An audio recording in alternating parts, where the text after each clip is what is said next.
શું તમને પણ છે ધૂમ્રપાનની આદત? તો આ વિડીયો છે તમારા માટે.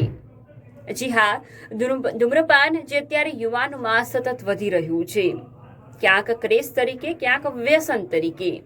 પણ ધૂમ્રપાન સ્વાસ્થ્ય માટે પણ એટલું જોખમી છે. હવે સવાલ એ થાય કે ધૂમ્રપાન અટકાવવા માટે, ધૂમ્રપાન છોડવા માટે શું કરવું જોઈએ?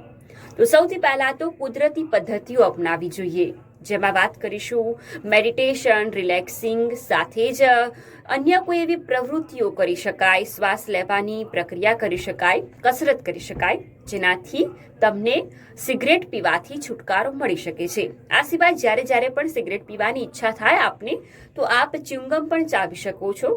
આ સિવાય આપના રોજિંદા આહારમાં શાકભાજી, કઠોળ, ફ્રૂટ્સ, ડ્રાયફ્રૂટ જેવા વ્યંજનો આપના દૈનિક કાર્યની અંદર, દૈનિક ભોજનની અંદર સામેલ કરો, જેથી કરીને આપ ધૂમ્રપાનની જે ટેવ છે તેને ઓછી કરી શકો છો.